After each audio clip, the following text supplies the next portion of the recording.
Hello everyone. If you want to improve your relationship, learn relationship hack or listen to entertaining and educating relationship stories, please subscribe, like, and share. Share your own story in the comments section below. Thank you. Comment what do you think about this situation. My wife's affair turned me into an evil monster. I know I'm a monster. I 32 am not here for forgiveness or advice. Nor do I care about any condemnation from anyone. I am cold-hearted and evil. Nothing you say will affect me in any way. Maybe this is more of a warning that there are people like me out there. It's been about 3 years since my D-Day. My wife 33F had started to act shady and I was researching methods to monitor her phone and computer. I wanted to try to gather some solid evidence. While I was doing that, I opened a letter I got the day before. In it was a speeding ticket, together with a picture of my wife in her car with the co-worker I was suspicious about. Examining the date, I soon figured out this was a time she was supposed to be at a work seminar. So there was no longer any doubt about what was going on. The following Friday my wife had her usual 3-4 glasses of wine to wind down from the week's work. I put half a crushed sleeping tablet in her last class and she was out cold. Yes, I drugged her to find out the truth. I don't apologize for it. I opened her phone with her thumbprint and started going through it. I installed spyware and downloaded everything. There wasn't anything conclusive there, except for some strange messages back and forth with her co-worker always talking about some presentation. It looked like they were presenting stuff 24/7. I figured there must be something else. Maybe a different app or maybe a separate phone. I looked everywhere. Finally I found a phone in the glove box of her car. I opened it the same way and this was the load of evidence. Again I copied everything and installed spyware. I woke up the kids 4 and 6. I left her 2 phones on the table in front of her with a post-it note simply saying I know everything. I took the kids to my parents, told them what was going on and that I would be gone for a while. Since I had been suspicious of my wife, I had already lined up a lawyer, new bank accounts and so on. Over the next week I prepared for the inevitable confrontation by getting all the paperwork ready for several eventualities. I had one set of papers for a clean-cut divorce, a post-nup, in case we ended up discussing reconciliation, and so on. The pain of the situation was unbearable, but I knew what this was. I knew what I needed to do. I could not show any weakness or doubt. I had to be in control. Over the course of the week my wife was panicking more and more. Hundreds of messages and missed calls. And she would get everybody around her to try to call me as well. I simply ignored all of it. I put the phone in a drawer and got on with what I knew I had to do. When I was ready I sent a message to my wife that I would be over to talk in the afternoon. When I arrived she was an absolute mess. As soon as I came through the door, she fell to her knees in front of me and begged for a second chance and forgiveness. I was having none of it. I pulled my legs from her grip and just said let's sit and talk. It probably took a good 15 minutes to make it to the kitchen table. I showed no emotion. As soon as she was seated, she noticed I was not wearing my wedding ring. Then I gave her the documents for divorce. She broke down for 20 minutes just sobbing. I said nothing.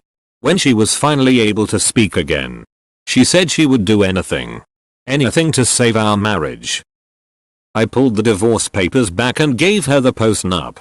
She was sobbing again. I read slowly through my copy. Basically it said I could divorce her for any reason I deemed fit. She would get nothing from me. She will get half or what she was entitled to but no child support, no alimony, none of my pension and none of my savings. Custody would be 50/50. She signed it right away. I told her she should probably get a lawyer and run the agreement by them before she gave it back to me. She said she didn't need to. I told her if she wanted to change something, that I was open for discussing it the next 2 weeks. I never actually used the spyware for anything, but I have been able to verify that she has never again been in contact with her AP. Then I told her she had to write down a complete timeline, and that I knew almost everything. If I caught her in a lie or omission, now or at a later date, the outcome would be immediate divorce. I gave her a week to type it out and left. A week later she sent me a large file that detailed everything, including her excuses and justifications. I told her to get ready to go out. I printed out a hard copy, went over to our house to pick her up. I drove her straight to her AP's house and parked in the driveway. She was in total panic at this point, asking me what we were doing there. I gave her the hard copy and told her, you are going to go confess what you've done to his wife. She started hyperventilating. I don't remember exactly what it is she said, but it was something along the lines of I can't do this to him or something like that. I took back the hard copy back, started the car and drove down the road a 5-6 blocks to the closest bus stop. At this point I was so angry I was fuming. I commanded her to get the F out of the car. She refused, saying, "Let's talk. Please. We can work this out." I guess my facial expression said it all. She shut up and stared at me.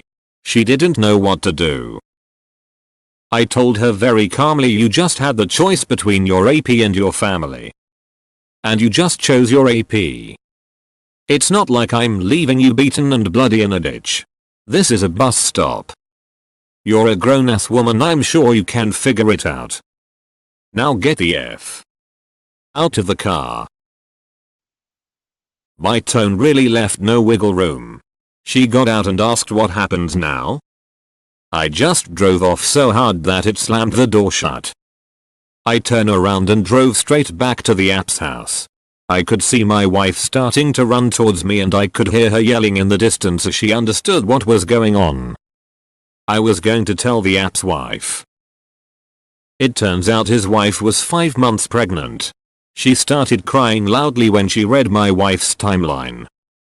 Her husband came running around the corner, only to freeze for a second before he bolted through the house and out the back door as soon as he recognized me. His wife later divorced him and really did a number on him in court.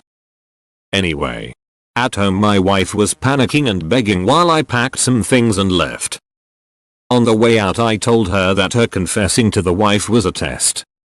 It was a test to see if she was over her AP and if she really took ownership of what she had done. She failed the test. And now that I had told his wife, my wife's chance to make me consider if reconciliation was even possible, that chance was gone and there was no way of turning back time. As a result of her adultery, we would divorce. I rented a small cheap house outside of town. More of a cabin actually. It had a water heater and lights but very little electrical heating. The main heat source was one of those cast iron fireplaces. It was in the middle of winter with -15 degrees Celsius at night, so I pretty much had to keep the fire going or the house would get very cold. Over the next few days in the cabin, my mind just crashed. I started drinking very heavily.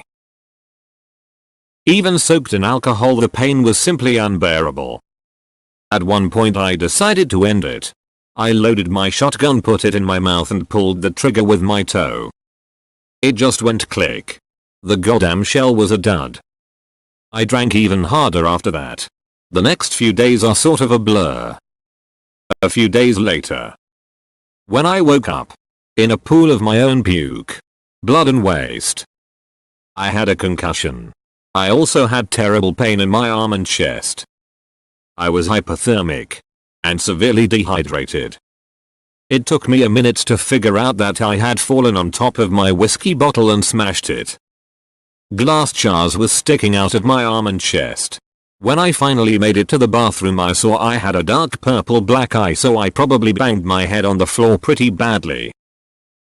Somehow I managed to clean myself up a bit. I changed out of my filthy clothes. Not that it mattered much. After I pulled the glass bits out, it didn't take long for everything to be covered in blood.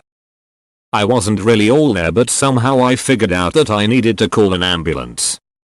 I went outside to wait for them, but I was unconscious by the time they arrived.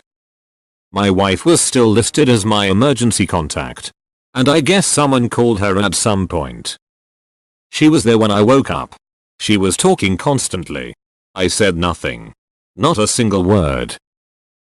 I went back to my little frozen cabin and spent the next 3 weeks healing up. During this time I started to realize that something was seriously broken inside of me. I didn't really feel anything. I didn't even miss or feel love for my kids. Eventually I moved back into the guest room. My wife started going to church and became a devout Christian. I sort of continued to exist in limbo. I felt no connection to anybody. Started counseling, tried various prescription drugs. All kinds of treatments. I even tried acupuncture. Nothing helped.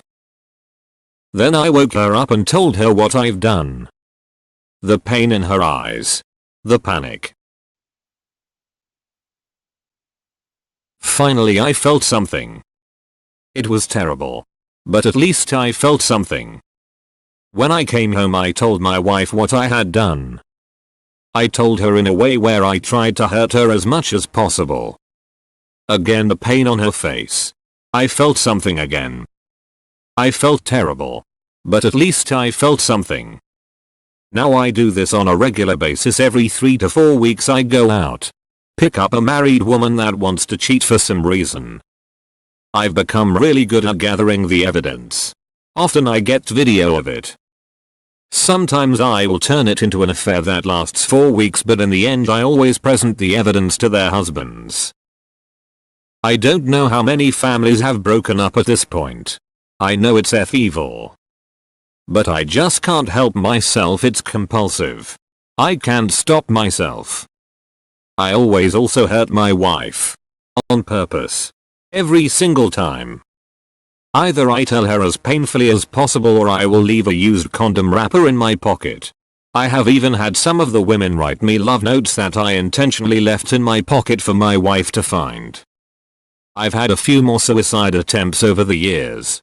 But I just can't do it. At one point an angry husband pulled a gun and aimed it at my head. I put my forehead on the muzzle. Smiled and asked him to please do me the favor. But he never pulled the trigger. He just started crying.